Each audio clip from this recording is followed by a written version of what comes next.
This is the Sleep Historian. Each night we explore the echoes of the past, stories told slowly to calm the mind and ease you towards sleep. If you enjoy these quiet journeys through time, please like and subscribe, and let the next story begin. Before empires, legends, or marching columns, there is land. A quiet valley in southern Greece lies under early morning light. Low hills fold into one another, their slopes brushed with dry grass and scattered olive trees. The air is cool, carrying the faint scent of earth and stone. A river moves gently through reeds, its surface unbroken except for small ripples of wind. Nothing here suggests glory or conquest, only stillness and routine. Yet beneath this calm landscape, a city-state will rise that shapes its people with discipline unlike any other. Sparta, still young, waits in the hush of dawn. As the sun climbs, the valley opens wider. Stone walls mark fields. Footpaths wind between farmsteads. The world feels modest, grounded in agriculture and quiet labor. But beyond these simple patterns, the 8th century BCE brings tension. Rival cities grow stronger, borders tighten, and conflicts press against communities in the Peloponnese. In Sparta, leaders begin imagining a different kind of society, one built not on trade or grand monuments, but on unity and readiness. Here, military strength becomes a way of life, woven into every heartbeat of the community.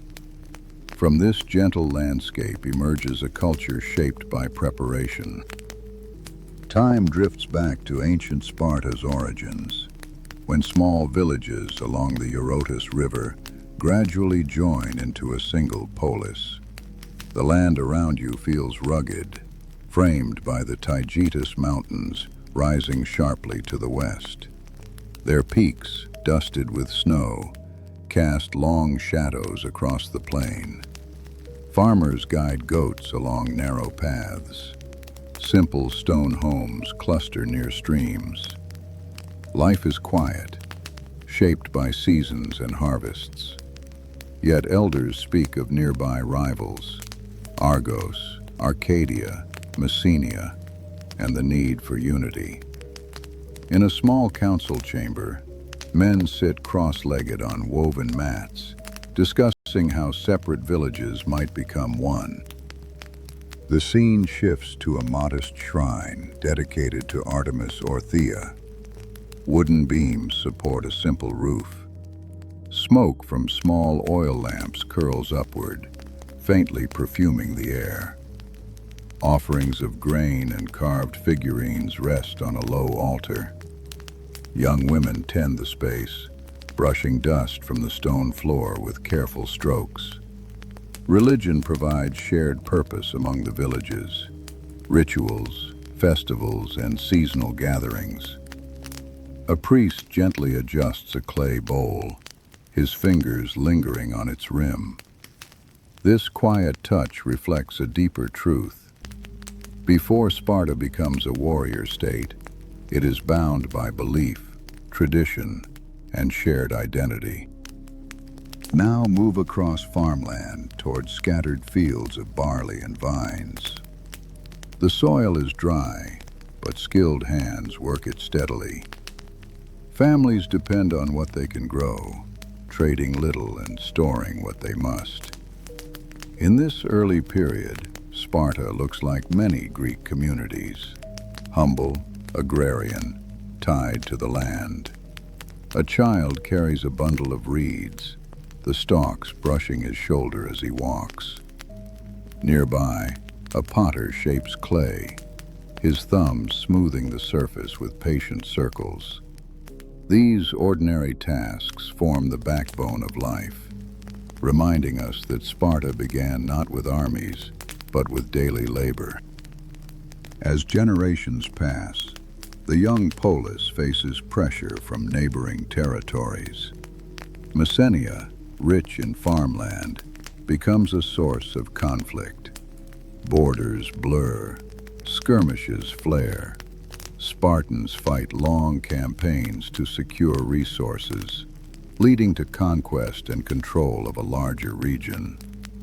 With victory comes responsibility, managing lands, maintaining order, and overseeing a population of subjugated people known as helots.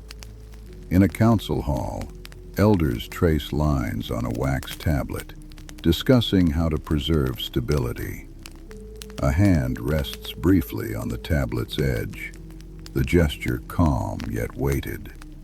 Sparta begins shifting from a simple community into a structured state. In response to rising tensions and the constant threat of revolt, Spartan leaders reshape society. Laws attributed to the legendary figure Lycurgus emphasize equality among citizens, discipline, and communal focus. Wealth becomes measured less in gold and more in shared duty.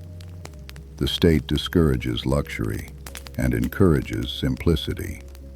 In a modest home, a man folds a plain woolen cloak, smoothing its edges before hanging it on a peg. The act feels symbolic. Personal possessions give way to collective identity. Sparta's transformation begins not with loud declarations, but with quiet choices, rooted in restraint and unity. The agora, Sparta's public gathering space, reflects this evolving ethos. It is not grand or filled with ornate statues. Instead, it feels open and practical. Traders offer simple goods: olives, cheese, sturdy sandals. Citizens meet to discuss matters of law and defense.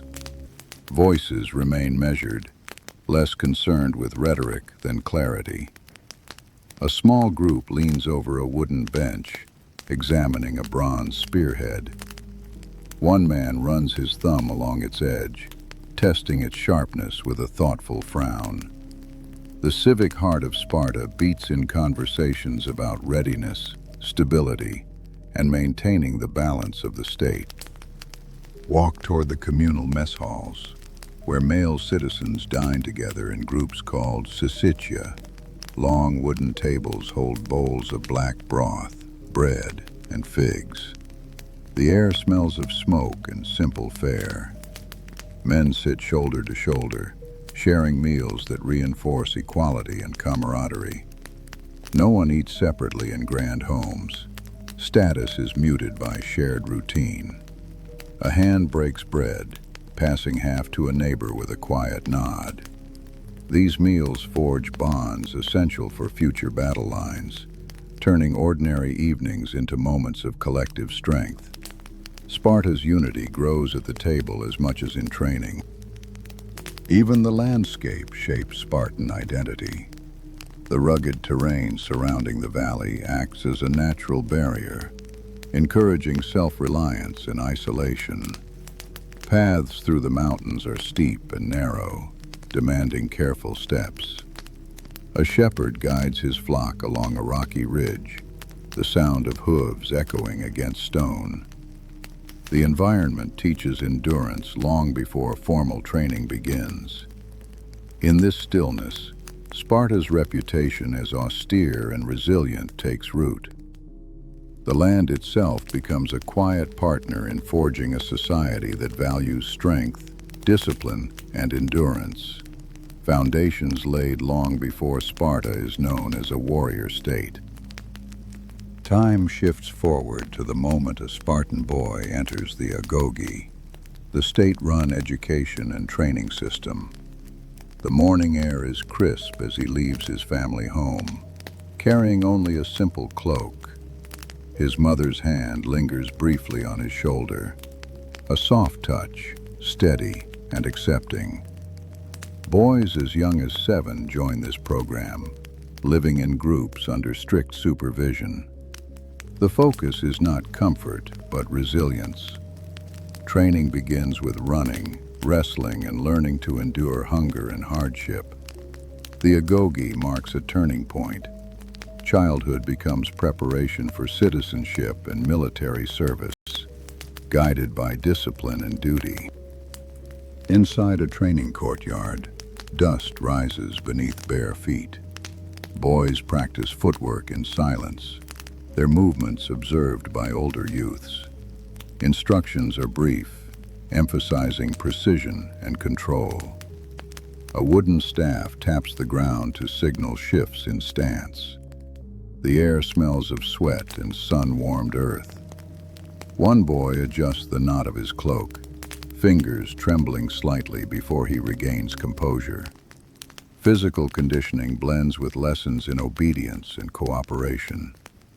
The group learns to act as one, prioritizing collective success over individual achievement.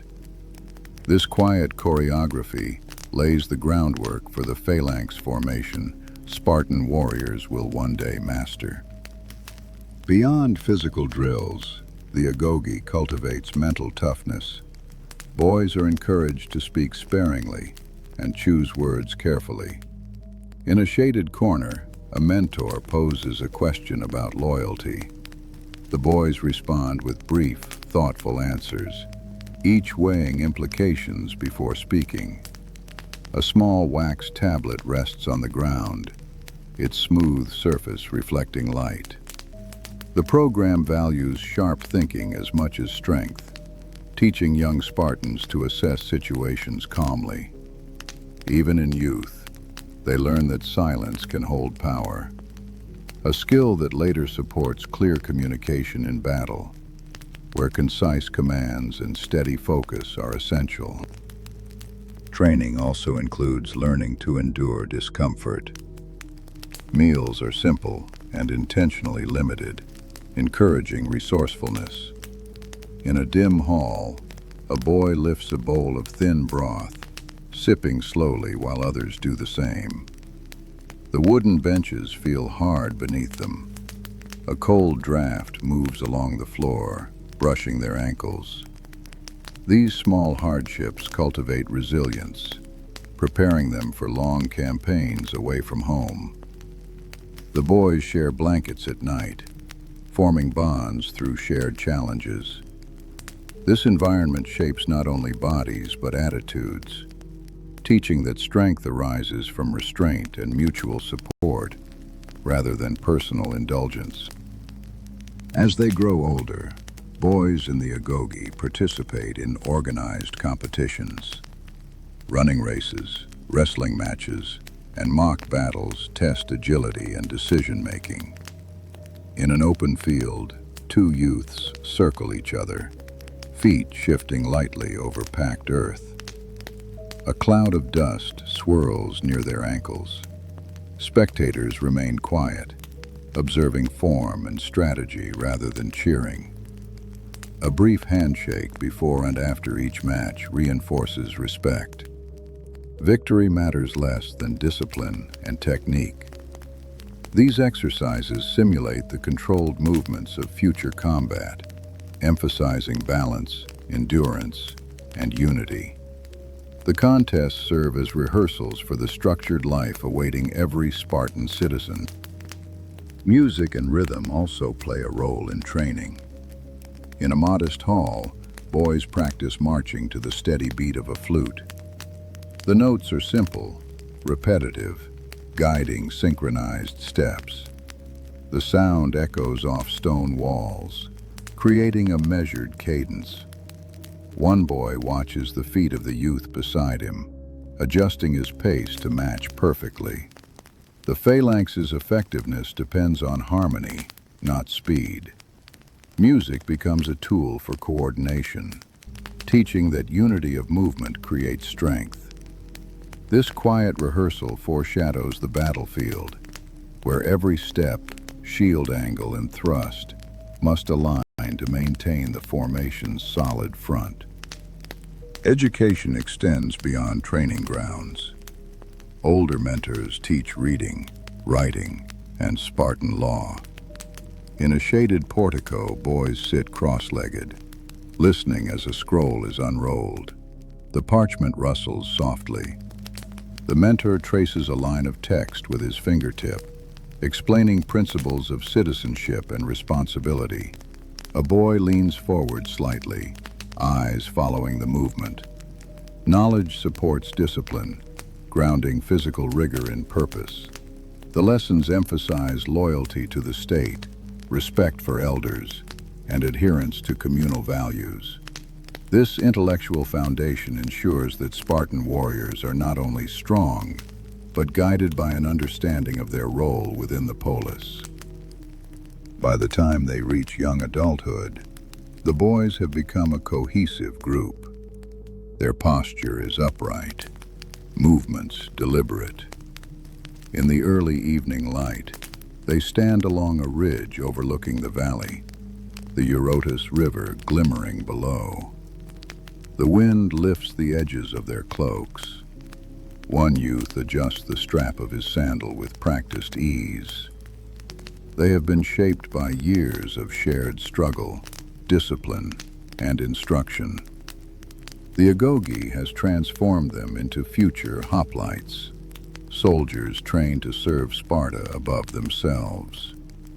The quiet moment on the ridge reflects both accomplishment and the looming responsibility of citizenship.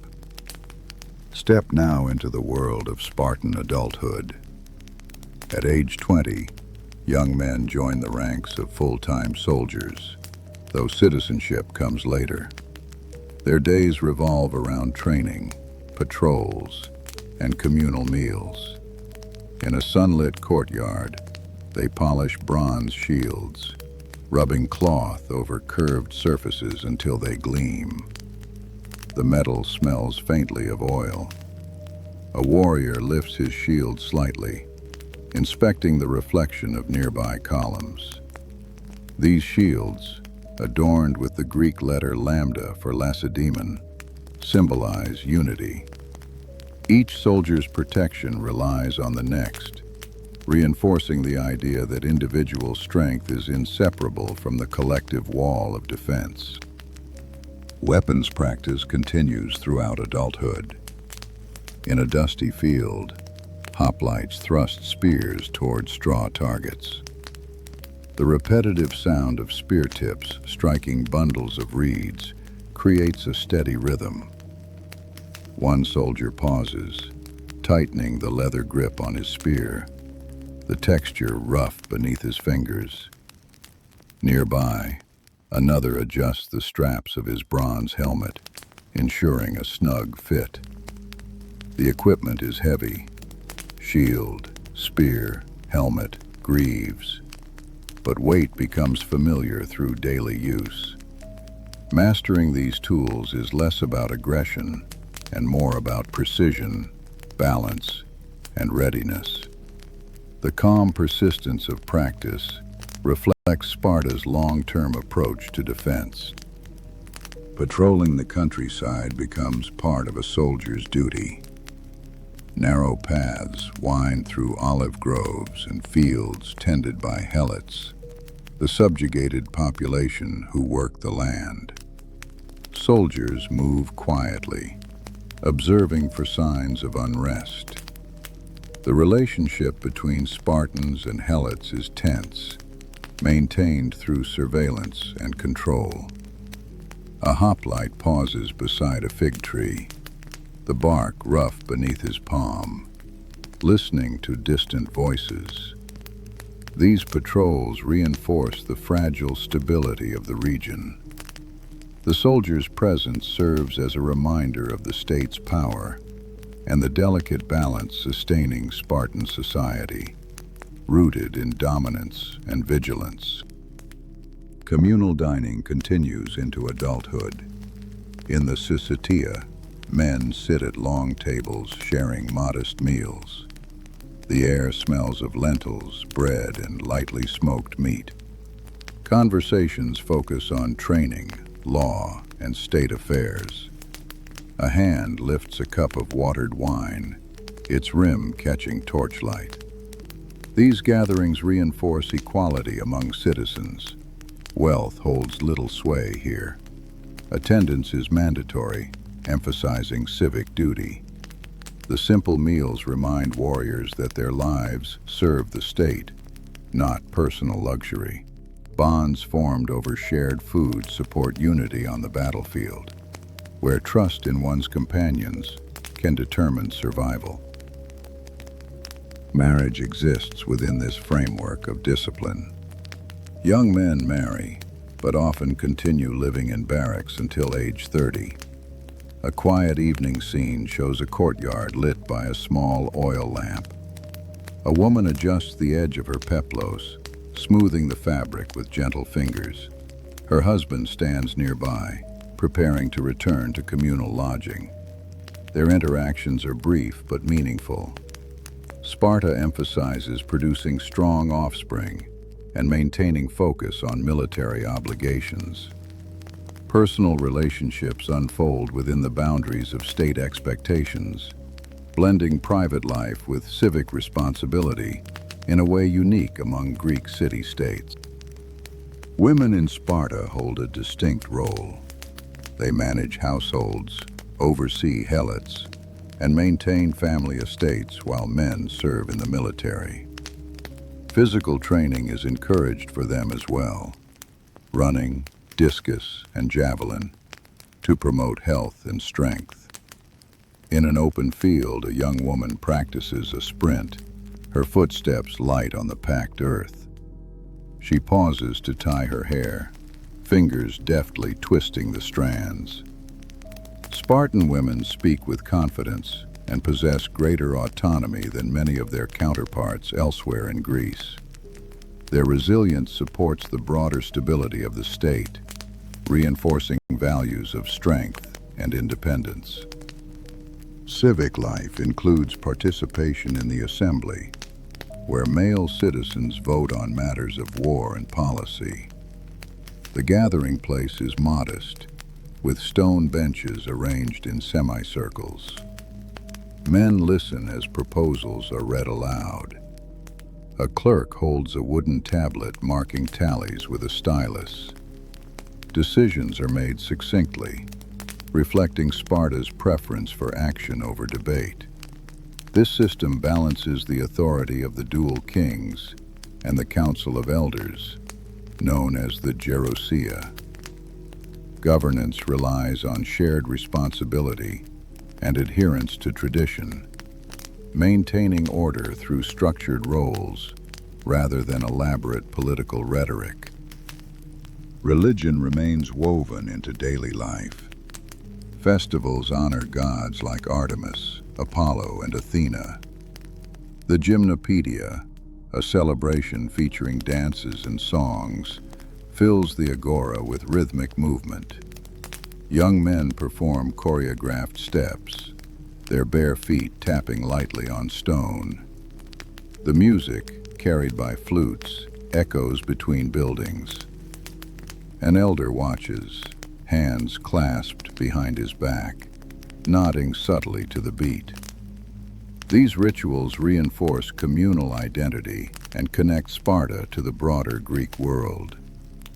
Though known for austerity, the city still values moments of cultural expression, using them to strengthen unity and honor the divine. As years pass, seasoned warriors take on roles as trainers and mentors. In a shaded courtyard, an older hoplite demonstrates spear techniques to younger soldiers. His movements are measured, each thrust deliberate. The younger men watch closely, adjusting their stances. The scent of pine resin from nearby torches lingers in the air. A hand briefly wipes sweat from a brow, leaving a faint streak of dust. These sessions maintain continuity, passing knowledge from one generation to the next. The calm repetition underscores a deeper truth. Sparta's strength relies on preserving traditions that shape both skill and mindset. Daily life follows a steady rhythm. Morning drills, midday patrols, Evening meals. Streets remain quiet, lined with simple homes and storage buildings. A potter turns his wheel, shaping clay into sturdy vessels. His fingers leave smooth spirals along the surface. Children play near a fountain, splashing water onto sun-warmed stone. Despite its military focus, Sparta retains moments of ordinary life. These small scenes soften the edges of discipline, reminding us that even in a warrior society, people laugh, work, and rest. The balance between routine and readiness forms the heartbeat of the city-state. Helots continue to farm the land, providing essential resources for Spartan citizens. In a field outside the city, workers harvest grain under the midday sun. The sound of sickles cutting through stalks creates a steady, rustling rhythm. A helot wipes his brow with the back of his hand, leaving a faint smear of dirt. Supervision is constant, though often silent. The system is harsh, yet deeply entrenched. This reliance on subjugated labor allows Spartan men to focus entirely on military duties.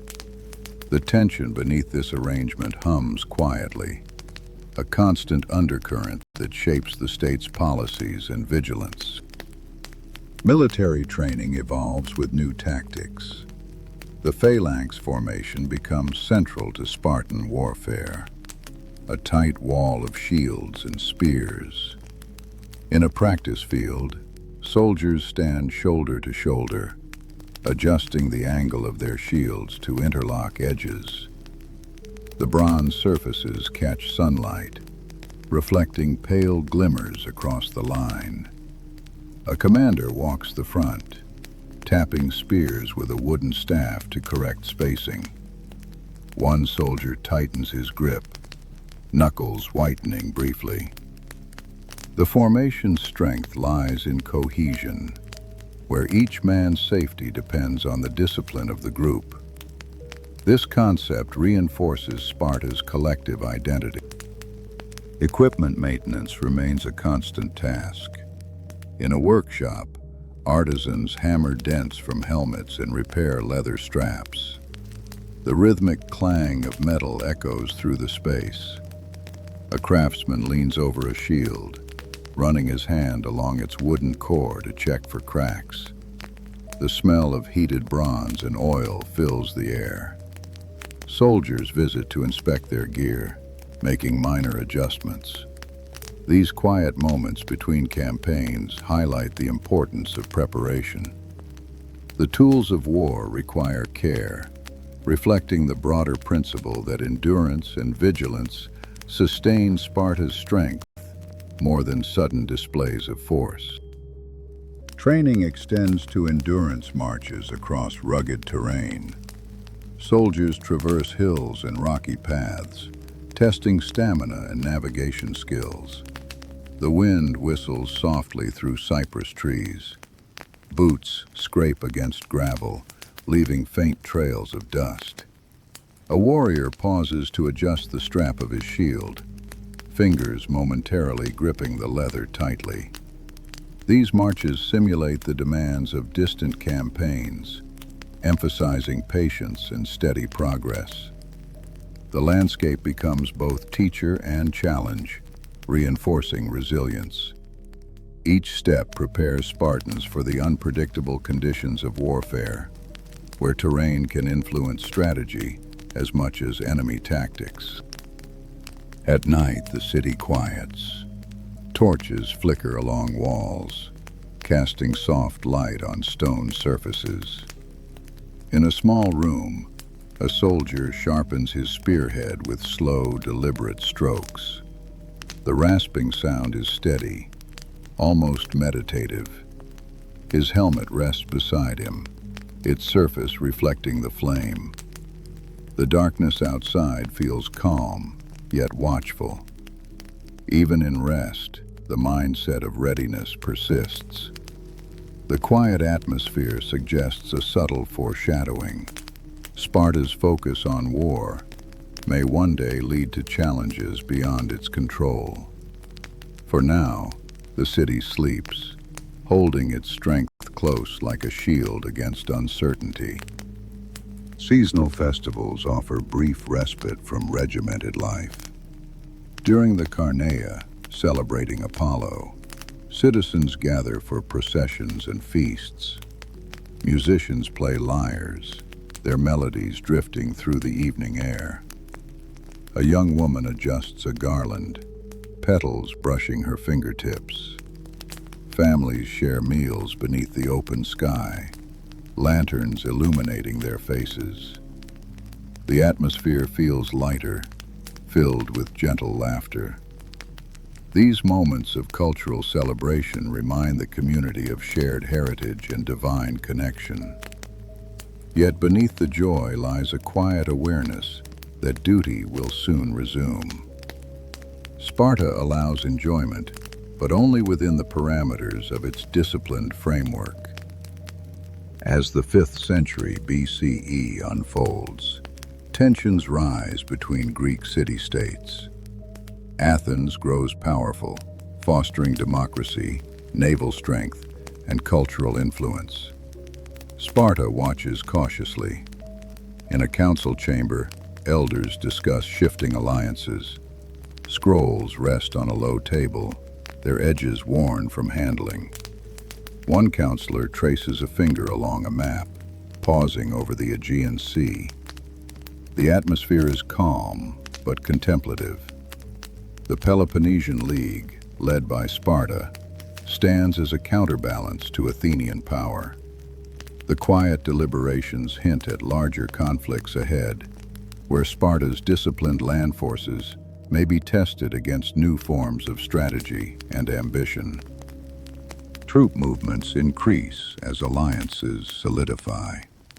Soldiers drill more frequently, perfecting phalanx maneuvers. In a wide field, lines of hoplites advance in unison, their shields creating a continuous wall. The thud of synchronized footsteps sends small vibrations through the ground. A commander lifts his hand to signal a halt, the gesture precise and controlled. The men stop instantly, spears angled forward. The calm intensity suggests readiness for conflict without haste. These rehearsals reflect growing anticipation, not panic, but steady preparation. Sparta's strength lies in patience, waiting for the right moment to act with calculated force. Diplomatic envoys arrive from allied cities, seeking counsel and support. In a modest hall, representatives bow slightly before Spartan officials.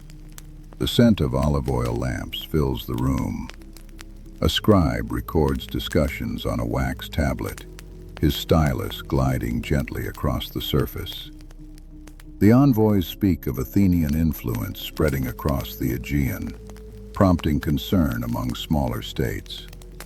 Spartan leaders listen quietly, offering few words but thoughtful nods. The understated interactions reveal a deep seriousness. Sparta's decisions carry weight, and the polis understands the responsibility of leadership within the Peloponnesian League. Rumors of conflict reach citizens, though daily life continues. In the agora, merchants arrange goods, figs, honey, handmade sandals. A woman examines a length of wool, rubbing the fibers between her fingers to test softness. Children chase each other near a stone fountain, their laughter echoing briefly. The scene feels calm, yet the presence of additional soldiers in the square adds a subtle tension. People speak in hushed tones about possible war, aware that their city's destiny may soon shift. Still, routine persists, grounding the community even as uncertainty looms. Training intensifies for young recruits. In a courtyard, new hoplites practice shield drills, learning to maintain formation under pressure. The instructor calls out commands in a firm but measured tone. Shields rise and fall in unison. One recruit adjusts the position of his grip, knuckles pressing firmly against the wood. The physical demands are significant, but the emphasis remains on discipline rather than aggression. The recruits understand that their role is to protect the polis, not pursue personal glory. This mindset reflects Sparta's collective identity, where individual ambition yields to the needs of the state. As night falls, the city grows quiet. Torches flicker along walls, casting long shadows. In a barracks, a soldier sits on a wooden bench, methodically tightening the straps of his greaves. The metal catches the warm glow of the flame. He pauses to take a slow breath, steadying himself. The silence suggests contemplation, perhaps of the challenges ahead. While no battle has begun, the atmosphere carries a sense of anticipation. The warrior's calm preparation mirrors the city's readiness, reflecting a collective understanding that Sparta may soon be called upon to defend its values and allies. The Peloponnesian War begins in 431 BCE. Sparta and its allies confront Athens in a struggle that spans decades. Armies mobilize and campaigns unfold across Greece. In a staging ground outside the city, soldiers gather in orderly ranks. Dust swirls around their feet as they adjust shields and spears. A commander walks the line, offering brief instructions. The men listen attentively, faces composed. The moment feels solemn, not dramatic, the beginning of a long, arduous conflict rather than a single decisive battle. The quiet discipline of the troops reflects Sparta's deep commitment to its role in the war. The early phases of the war are marked by anticipation and strategy.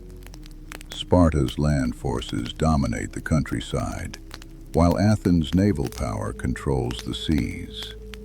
Campaigns involve sieges, raids, and shifting alliances. In a temporary encampment, hoplites rest on rolled cloaks, eating modest rations. A soldier lifts a piece of bread, breaking it in half before chewing slowly. The campfire crackles softly, sending sparks into the night.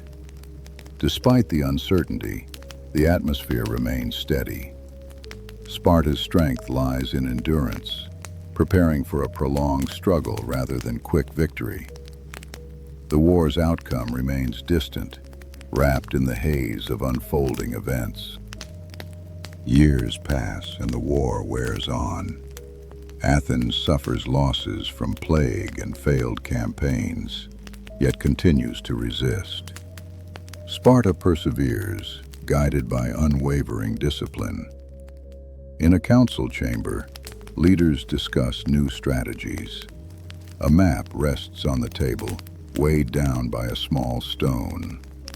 A finger traces a route toward the Hellespont, indicating a shift in focus.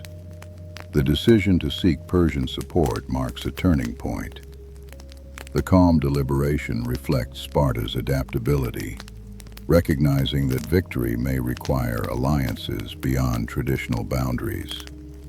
The city-state prepares for a decisive phase in the long conflict.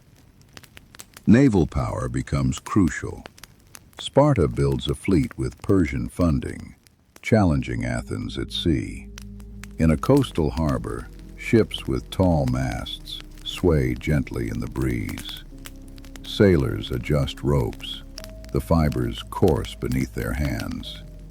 A commander watches from the dock, cloak fluttering slightly. The scent of salt water fills the air. This new direction represents a significant transformation, a land-focused power embracing naval warfare. The quiet preparations hint at looming confrontation, where control of the sea will shape the war's outcome. Sparta's willingness to adapt underscores its strategic resolve.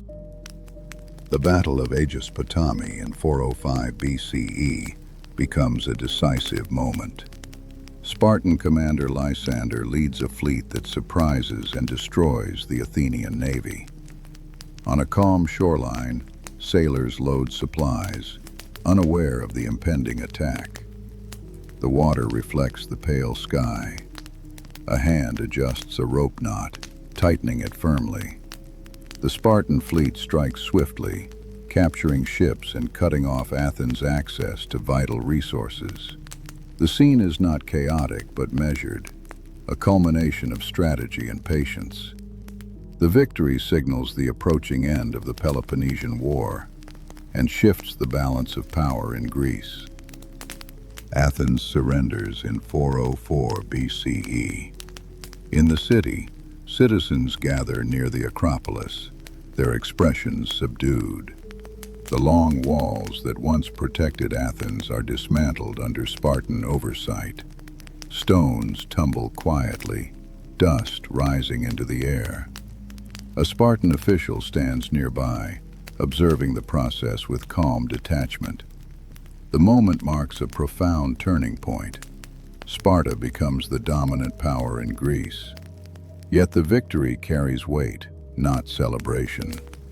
The city's resilience is acknowledged, even in defeat. The end of the war brings relief, but also uncertainty about what leadership will require in the years ahead. Sparta installs oligarchic governments in defeated cities, hoping to maintain control. In a council hall, appointed rulers debate policies. Scrolls lie open on a table, ink drying in careful lines. A scribe records decisions with a steady hand. The atmosphere feels restrained, reflecting both authority and caution. Managing a vast alliance proves challenging. Resistance grows, and some cities resent Spartan oversight.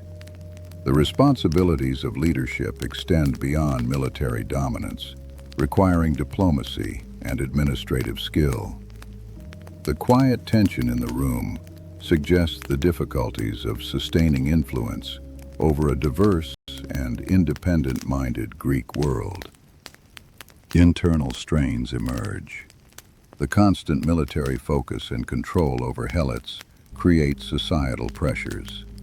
In a quiet field, helots work under watchful eyes. A worker pauses to adjust a bundle of wheat, the stalks rustling softly. Rumors of unrest circulate, prompting increased vigilance. The rigid structure that once ensured stability now feels burdensome. Sparta's population of full citizens declines, weakening its ability to maintain dominance. The system that forged strength reveals its limitations, showing how inflexible discipline can become a constraint when circumstances change. The Battle of Leuctra in 371 BCE marks a turning point.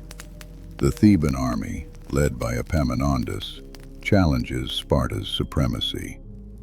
On a broad plain, Spartan forces assemble in traditional formation. Shields gleam under the sun. A commander adjusts the plume of his helmet, fingers briefly brushing the bronze. The Thebans employ innovative tactics, concentrating forces on one wing. The Spartan phalanx, long considered invincible, falters. The defeat is quiet but profound, signaling the end of Sparta's dominance in Greece. The moment reflects how even the most disciplined systems can be overcome by new ideas and changing realities. In the years that follow, Sparta never fully regains its former power.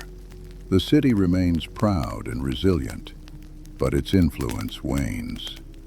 In a peaceful evening scene, an elderly warrior sits near the Eurotas River, watching the water glide past smooth stones.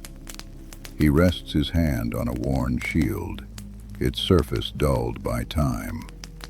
The quiet moment captures reflection on battles fought, duties fulfilled, and a legacy shaped by discipline.